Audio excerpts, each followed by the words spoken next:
Hello दोस्तों, आज के म्यूजिकल इंट्रोडक्शन के साथ मैं फिर से आपके सामने आ चुका हूं कि कोहेरेंट सोर्सेज को एक्सप्लेन करने के लिए।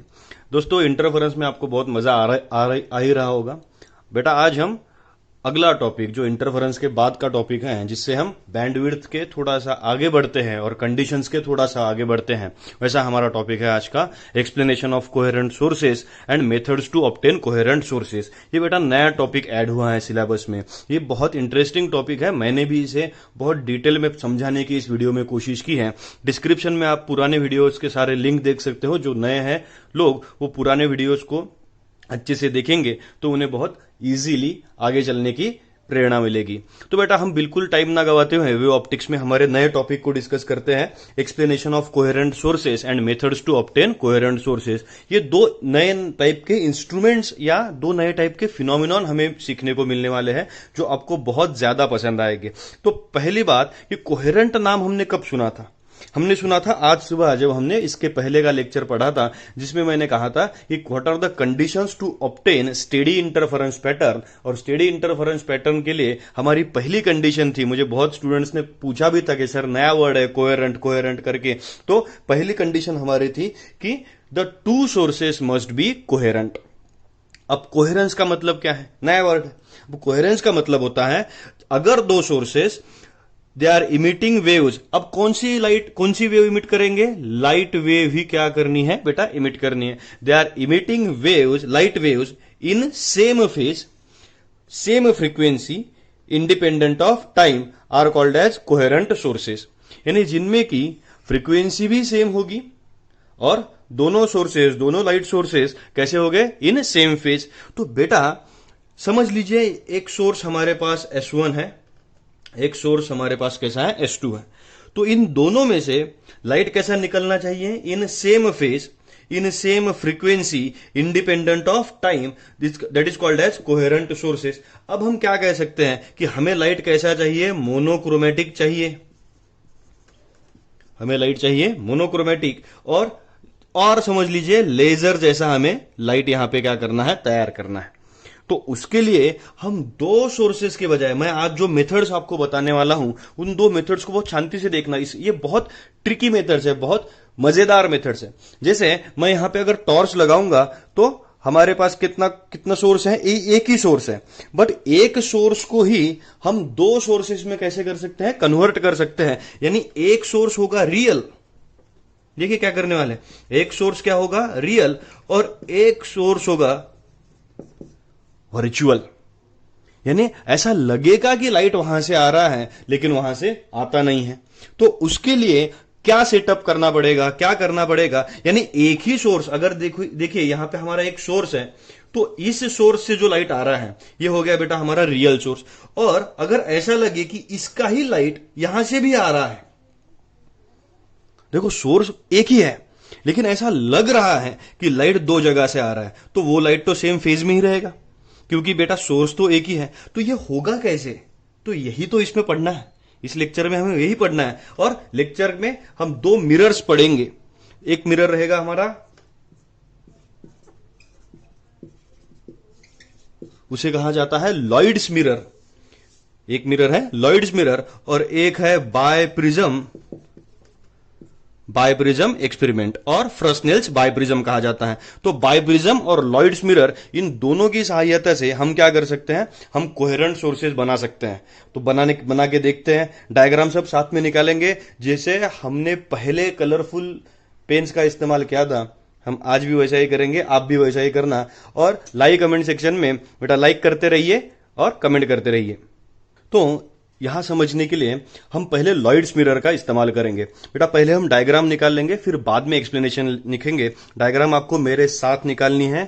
देखिए स्केल ले ली हमने, स्केल से हम नीचे एक मिरर निकालेंगे, एक सरफेस। समझ लीजिए ये हमारा सरफेस है, थोड़ा सा उसे थिक बनाएंगे ताकि इस पे हमारा लाइट कैसा हो सके? इंसिडेंट हो सके। मैं क्या करूंगा, इस सरफेस के राइट साइड से एक स्क्रीन बना लूंगा। ये हमारी बेटा क्या हो जाएगी? स्क्रीन हो जाएगी। यानी हमने क्या कर लिया? हमने इसे स्क्रीन बना दी। ये हमारा सरफेस हो गया। सरफेस कहिए, लॉयड्स मिरर कहिए। अब हमें करना क्या है, मैं टॉर्च से आपको बताता हूं। हमारे पास टॉर्च है, ये हमारा रियल सोर्स है। ये कौन सा सोर्स है? Real source. तो क्या हो रहा है, आपको दिख रहा है कि लाइट, कभी कोई लाइट सीधा स्क्रीन पे गिर रहा है और कुछ लाइट यहां पे सरफेस पे गिर रहा है। कुछ लाइट कहां से है? स्क्रीन पे जा रहा है। कुछ लाइट कैसे जा रहा है? हमारा सरफेस पे जा रहा है। तो हम भी वैसे ही डायग्राम निकालने की कोशिश करेंगे। सबसे पहले एक सोर्स चुन लेते हैं। अब यहां पे कलर्स का इस्तेमाल करेंगे। समझ लीजिए ये हमारा कौन सा सोर्स है? रियल सोर्स है। ये हमारा कौन सा सोर्स हो गया? रियल सोर्स हो गया। और इससे कुछ लाइट हमारा क्या हो गया? सीधा स्क्रीन की तरफ, और कैसा हो गया? स्क्रीन पे गिर गया। कुछ लाइट यानी कोई लाइट ऐसा भी जाएगा जो सीधा कहां तक जा रहा है? स्क्रीन तक जा रहा है। हो रहा है ऐसा। और कुछ पार्ट ऐसा है हमारे लाइट का जो बेटा कहां गिर रहा है? मिरर पे गिर रहा है। यानी मैंने उसको ग्रीन लाइट से समझ लीजिए इंडिकेट कर लिया। अब यहां पे गिरने के बाद वो रिफ्लेक्ट होके कहां पे जा रहा है? सरफेस पे जा रहा है, यानी स्क्रीन पे जा रहा है। दूसरा एक रे लेंगे हम, जो ऐसा हमारा इंसिडेंट होगा, यहां से क्या होगा? रिफ्लेक्ट होगा। आपको समझ रहा है क्या हो रहा है? यानी मैंने क्या किया है, देखिए मैं इसको एक बार क्लियर लेता हूं। ऐसे एक लाइट रे सीधा कहां पे गया? हमारा स्क्रीन पे गया। ये लाइट रे भी कहां पे गया? सीधा हमारा स्क्रीन पे गया। Use your pens. और ये दो लाइट रेज जो ग्रीन कलर से मैंने इंडिकेट किए हैं, वो कहां पे जा रहे हैं? वो सरफेस पे इंसिडेंट हो रहे हैं और फिर कहां पे जा रहे हैं? स्क्रीन पे जा रहे हैं। तो ऐसा लगता है, इट अपियर्स टू बी, कि ये जो दो सोर्सेस हैं, जैसे ये ग्रीन कलर का लाइट है और दूसरा ग्रीन कलर का लाइट है, ऐसा लगता है जो यह स्क्रीन से देख रहा है कि दीज लाइट्स आर और दीज वेव्स आर अपियरिंग, कि जैसे ये इधर किधर से आ रही है। कि समझ लीजिए हम ऐसा एक डायग्राम यहां पे निकाल सकते हैं कि they are appearing from this particular point और they are originating from this particular point, और यहां से वो आगे चलेगी। तो ये एक और सोर्स हो गया। ये एक सोर्स हो गया हमारा, कौन सा हो गया? S1। और ये एक सोर्स हम समझ लीजिए यहां पे ले लेते हैं ताकि वो एक ही लाइन में आ जाए। एक सोर्स हो गया S1, एक सोर्स हो गया हमारा कौन सा? S2। इसे भी हम ऐसा कह सकते हैं, यहां से हम डायग्राम इसे निकाल सकते हैं कि दिस कैन बी द रे डायग्राम फॉर, कि क्या हो रहा है कि दो ऑरेंज कलर की लाइट्स तो सीधी जा ही रही है, और ग्रीन कलर की लाइट्स क्या हो रही है? They are originating from this particular S2। और S2 कौन सा सोर्स हो गया फिर बेटा? वर्चुअल। S2 को कौन सा सोर्स कह सकते हैं हम? वर्चुअल सोर्स कह सकते हैं। अब देखिए जो स्क्रीन पे लाइट आ रहा है वो लाइट सेम फेज में होगा कि नहीं होगा? लाइट कैसा होगा? इन same phase, in same frequency. क्यों? क्योंकि लाइट तो ओरिजिन कहां से हो रहा है? एक ही सोर्स से हो रहा है। हमें बस लग रहा है कि वो कितने सोर्स से हो रहा है? दो सोर्स से हो रहा है, क्योंकि ये जो S2 है हमारा, S2 कौन सा सोर्स हो गया हमारा? वर्चुअल सोर्स हो गया। इस सरफेस से लाइट कैसा हुआ था? रिफ्लेक्ट हुआ था। अब यहां पे जो इंटरफेरेंस क्रिएट होगा, वो इंटरफेरेंस कौन से लाइट से क्रिएट होगा? कोहेरेंट। कौन से इससे क्रिएट होगा? हमारा कोहेरेंट लाइट से क्रिएट होगा, क्योंकि it should be in same phase, same frequency. समझ में आ रहा है? In same independent of time. तो रियल सोर्स हो गया, वर्चुअल सोर्स हो गया। समझ में आ रहा है आपको कि ऐसा लगता है कि लाइट यहां से आ रहा है, वास्तविकता में लाइट कितना है? एक ही सोर्स लाइट का है। तो ये हमारा लॉयड्स मिरर हो गया। तो इसे हम लिखेंगे। आपने डायग्राम तो निकाल ली होगी, डायग्राम निकाल लीजिए और इसे हम एक्सप्लेन करेंगे। देखिए एक बार मैंने फिर से डायग्राम करेक्ट की है, एक बार फिर से बताता हूं आपको हमें क्या लिखना है। हमें लिखना क्या है बेटा? कि light partially falls directly on screen. Partial यानी यही लाइन हमें लिखनी है, इसलिए मैं इसे आपको बता रहा हूं। Light partially falls direct on screen and some light after reflection. ये बात कह दी हमने कि कुछ लाइट कैसे हो रहा है? सीधा स्क्रीन पे आ रहा है, और कुछ light it is reflected after reflection. The reflected light appears, क्या लिखना है हमें? The reflected light appears to come from a virtual source, to come from a virtual source, therefore we get two sources which are coherent. Actually कैसा source है, एक ही source है। समझ में आ गया आपको? ये एक इल्यूजन है जो हम क्रिएट करने की कोशिश करते हैं। और हम क्या लिख सकते हैं, मैं लिखता हूं। अब हम पहला पॉइंट क्या लिखेंगे कि हम लिखेंगे लाइट, जो कहां था वही लिखेंगे, light partially falls directly on screen and some light after reflection after reflection. ये पहला पॉइंट हमने लिख लिया। इसके बाद में का पॉइंट हम क्या लिखेंगे, देयरफॉर द रिफ्लेक्टेड लाइट, एक ही लाइन यहां पे हम लिखनी है, the reflected light appears to be coming from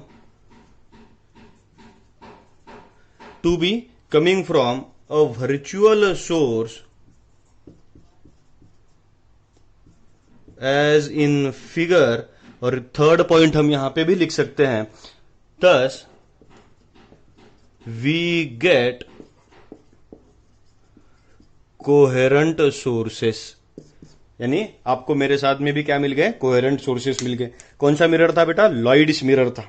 क्या हो रहा है, समझ में आ रहा है कि रियल सोर्स से एक लाइट निकल रहा है, कुछ लाइट नीचे गिर रहा है सरफेस में। ये नीचे जो ब्लैक कलर में लगा है वो भी प्लेन मिरर ही है, वो सादा मिरर है अपना, उसमें कोई रॉकेट साइंस नहीं है उसमें, तो वो भी हम पूछ सकते हैं। तो ये हो गया हमारा कौन सा मिरर बेटा, लॉयड्स मिरर हो गया। समझ में आ गया है? कमेंट सेक्शन में लिख के बताइए मुझे, मैं 5 सेकंड रुकते जाऊंगा कि आप कमेंट सेक्शन में लिखते रहिए कि समझ में आ गया है सर। अब हम आगे बढ़ सकते हैं। आ गया समझ में? लिख लिया? तब तक मैं इसे क्या करता हूं, पोंछ लेता हूं। अब इसके बाद में का हमारा जो टॉपिक है बेटा, आप कमेंट करते रहिए, क्या है वो है बाइप्रिज्म। हमें फ्रस्नेल करके एक साइंटिस्ट था, उसने हमें एक बाइप्रिज्म दिया था, उसका नाम हम उसे लिख सकते हैं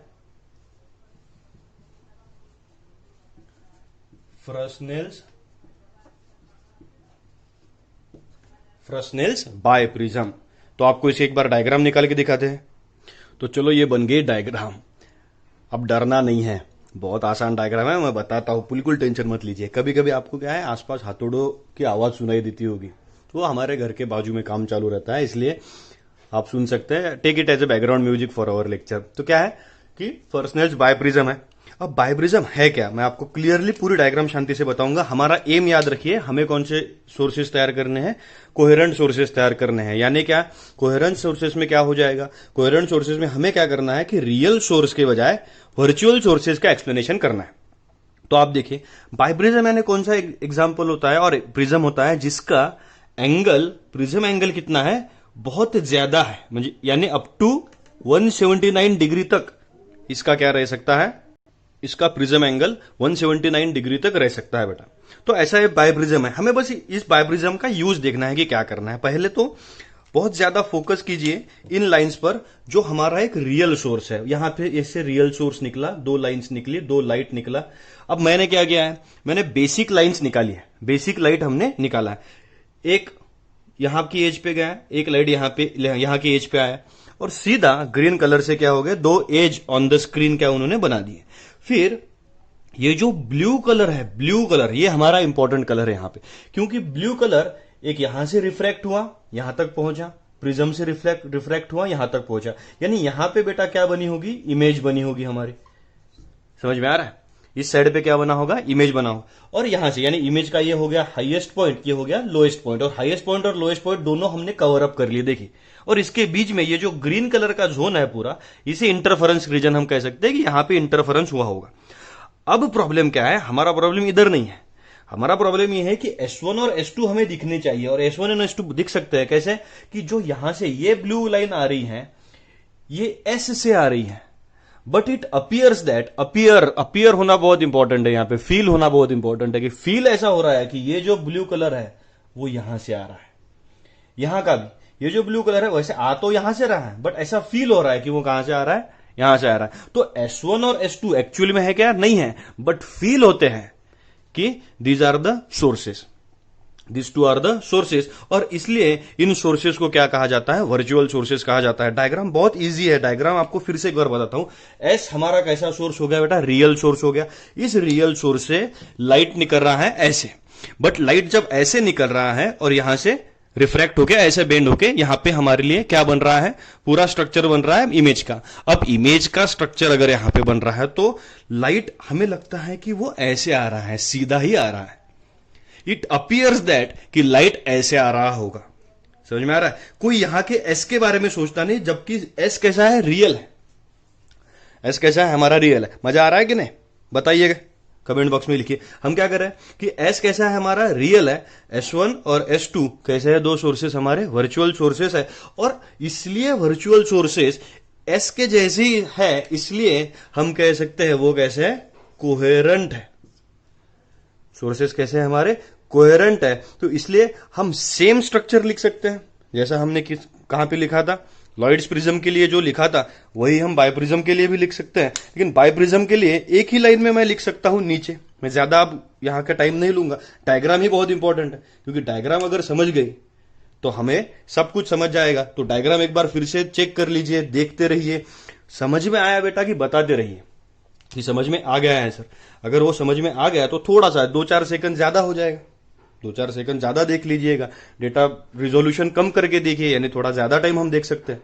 समझ में आ गया तो बताते रहिए। लेकिन तो मैं यहां पे क्या लिखूंगा कि एस कैसा सोर्स है, रियल सोर्स है,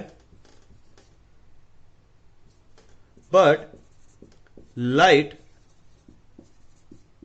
appears to be coming from, कहां से आते हुए दिखता है light, right, appears to be coming from S1 and S2 due to biprism. किसकी वजह से, बाइप्रिज्म की वजह से। और आप ये कह सकते हैं therefore S1 and S2 are two virtual sources and two coherent sources। ये लाइन भी तो लिखनी पड़ेगी ना कि दो सोर्सेस कैसे। पिछले एग्जाम सिलेबस में क्या था बेटो कि ये सब इसका एक एक्सपेरिमेंट रहता था, बाइप्रिज्म का, लॉयड्स का नहीं रहता था, बाइप्रिज्म का रहता था। बट इस सिलेबस में हमें क्या हो गया, वो कट हो गया है। लेकिन ये याद रखना है हमें कि कोहेरेंट सोर्सेस तैयार करना है। तो ये इंटरफेरेंस का टॉपिक हो गया पूरा। हमने क्या तैयार कर लिए, कोहेरेंट सोर्सेज भी हमने क्या कर लिए, बना लिए। एक और छोटा सा टॉपिक है जो आपको और इंटरेस्टिंग लगेगा, लेकिन उसमें डायग्राम वगैरह कुछ भी नहीं, थ्योरी टॉपिक है। ये समझ में आ गया, कमेंट सेक्शन में लिख के बताइए कि ये समझ में आ गया है, ताकि हम आगे बढ़ सके। तब तक मैं हमारी स्क्रीन क्या होता है करते हैं, मैं आपके मोबाइल की स्क्रीन क्या करता हूं, पोज देता हूं। तो चलिए, क्लियर हो गया। एक टॉपिक तैयार करते हैं दूसरा। चलो, ऑप्टिकल पाथ लेंथ करके एक टॉपिक है, छोटा सा टॉपिक है, कि मैं इसको एक्सप्लेन करता हूं एक बार। ये आप पढ़िए मत कुछ भी, ये समझ लीजिए कि मैंने लाइट लगाया है और लाइट ट्रैवल कर रहा है थ्रू एयर। इसका एक सर्टेन अमाउंट ऑफ डिस्टेंस है कि लाइट समझ लीजिए इस सोर्स से शुरू हुआ और इस डॉट तक पहुंचा। अब समझिए कि इसके बीच में कहीं मीडियम चेंज हो जाता है। देखिए मैं क्या कर रहा हूं कि लाइट तो कैसे ट्रैवल हो रहा है, एयर में ट्रैवल हो रहा है, और लाइट इस सोर्स से शुरू हो रहा है, इस पॉइंट तक जा रहा है। अब इसमें मीडियम क्या है, एयर है। अब मैं कह रहा हूं कि समझ लीजिए इसमें क्या चेंज हो रहा है, मीडियम चेंज हो रहा है। तो मीडियम जब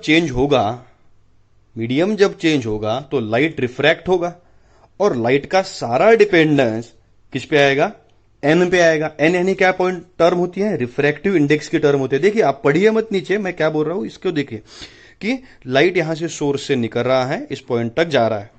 ड्यूरिंग दिस प्रोसीजर लाइट का हो क्या रहा है, light actually travelling from point A to point B. This is the refractive, this is the medium. Medium क्या है, एयर है। अगर इसके बीच में कहीं क्या चेंज होता है, मीडियम चेंज होता है, तो लाइट तो डिस्टेंस ट्रैवल तो इतना ही करेगा, बट उसे रिफ्रैक्ट होके जाना पड़ेगा। समझ रहे बेटा, रिफ्रैक्ट होके जाना पड़ेगा, यानी वहां पे किसका रोल प्ले होगा, रिफ्रैक्टिव इंडेक्स का। तो ए बी जो हमारा डिस्टेंस है उसको हम रिफ्रैक्टिव इंडेक्स के साथ में जब जोड़ेंगे तो एक्चुअल कौन सा पाथ रहेगा, वो लाइट का पाथ रहेगा। ये आपको वर्ड्स में समझना बहुत मुश्किल है, this cannot be written on paper. ये हम कैसे कह सकते हैं, ये हमारे अंडरस्टैंडिंग का पार्ट है। इसलिए मैं इस छोटे से टॉपिक को बहुत इंपॉर्टेंट मानता हूं कि यहां से यहां तक जाने के लिए लाइट को जो डिस्टेंस ट्रैवल करना पड़ता है कि नहीं, यहां से यहां तक, यानी हम कह सकते हैं हम हमारे लैंग्वेज में कि 0 to 100%, समझ लीजिए कोई बंदा है जिसे 90% मार्क्स मिले हैं, तो उसको उसका स्ट्रगल पता है 90% मार्क्स का। कोई बंदा एसी में पढ़ रहा है, कोई बंदा झोपड़े में पढ़ रहा है, और दोनों को 90% ही मार्क्स मिले हैं, तो जो एसी में है उसका स्ट्रगल और जो एसी में नहीं है उसका स्ट्रगल, दोनों अलग अलग स्ट्रगल है। तो जो नहीं है उसके बारे में डिस्कशन यहां पे चल रहा है कि वो कौन सा है, ऑप्टिकल पाथ।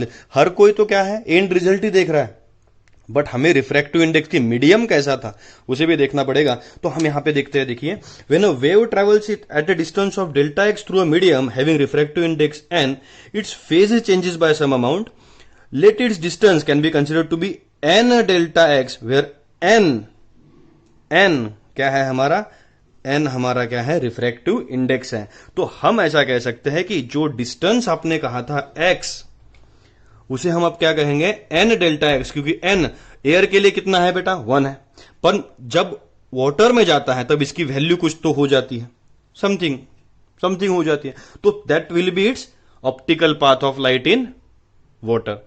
तो हम ऑप्टिकल पाथ ऑफ वेव को कह सकते हैं, it is the effective path travelled by light to generate same phase difference, by light in vacuum to generate same phase difference. की इंपैक्ट वैसा ही तैयार करने के लिए, सेम प्रोसीजर इंपैक्ट क्रिएट करने के लिए, जब लाइट इफेक्टिव पाथ ट्रेवल करता है तो उसे हम कैसा कहेंगे, ऑप्टिकल पाथ लेंथ कह सकते हैं। इसके लिए एक छोटा सा एक पॉइंट भी हम लिखेंगे कि टाइम कैसे कैलकुलेट कर सकते हैं। तो आपको ये तो समझ में आ गया होगा कि मैंने क्या कहा था, ये तो आप लिख ही लीजिए, समझ में आ गया है। इंटरेस्टिंग अगर टॉपिक लगा होगा, आपको अगर सोचने पे मजबूर किया होगा, तो कमेंट बॉक्स में लिख के भेजिए। तब तक मैं आपकी स्क्रीन साफ करता हूं।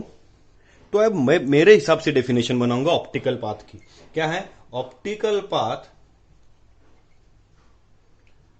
ऑप्टिकल पाथ इज, हम करेंगे corresponding path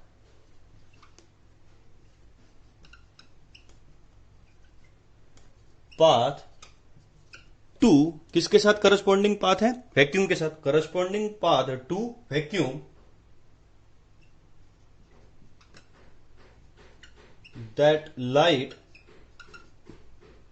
travels in same time। ऐसे हम डिफिनेशन करेंगे ऑप्टिकल पाथ की, कि करस्पॉन्डिंग, कि वैक्यूम में जितना ट्रेवल करेगा उतने ही टाइम में कहां पे, एक सर्टेन अमाउंट ऑफ मीडियम में भी उसने ट्रेवल करना चाहिए, इसे हम कहेंगे ऑप्टिकल पाथ। और वो टाइम कैसे निकलेगा, तो टाइम निकलेगा, time is equals to d, that is distance in medium upon velocity in medium is equals to distance in vacuum upon velocity of light in, क्या कहेंगे हम, वैक्यूम कहेंगे। तो डिस्टेंस इन वैक्यूम आपको निकालना है, तो डिस्टेंस इन वैक्यूम अगर निकालना होगा तो हम वैल्यू क्या निकालेंगे, तो डिस्टेंस इन वैक्यूम के लिए, तो डिस्टेंस इन वैक्यूम की वैल्यू बनेगी, वेलोसिटी इधर गया तो velocity in vacuum upon velocity multiplied by क्या हो जाएगा हमारा, डिस्टेंस इन क्या होगा, मीडियम होगा। अब v1 upon v2 refractive index होता है बेटा, तो क्या फॉर्मूला आ गया हमारा, तो dv is equals to n multiplied by क्या होगा, d इन मीडियम, यानी जो मैंने आपको बताया था delta x is equals to n delta x, आएगा नहीं, एक्सप्रेशन से भी हमने उसे प्रूव कर दिया कि ये ऑप्टिकल पाथ है। ये छोटे छोटे टॉपिक होते हैं बेटा एक्सप्रेशन के, फिजिक्स के, जो हमें बहुत इजीली समझने चाहिए, और इसमें ही मजा है। मजा एक्सप्रेशंस में नहीं है, मजा कंसेप्ट में। मजा कब आएगा, जब आपको कंसेप्ट इजीली समझेंगे। समझ में आया? कमेंट सेक्शन में मुझे लिख के बताइए कि आज के 2 क्वेश्चंस आपको कैसे लगे। कल सवेरे फिर से मिलते हैं सेम टाइम पे, लेक्चर हम कंटिन्यू करेंगे, सुबह का एक, शाम का एक। तो चलिए बेटा, पढ़ते रहिए, पढ़ाते, मैं पढ़ाता रहूंगा, आप दूसरों को भी पढ़ाते रहिए। चैनल को लाइक कीजिए, शेयर कीजिए, सब्सक्राइब कीजिए, और फिजिक्स का पढ़ाई करते रहिए। Thank you.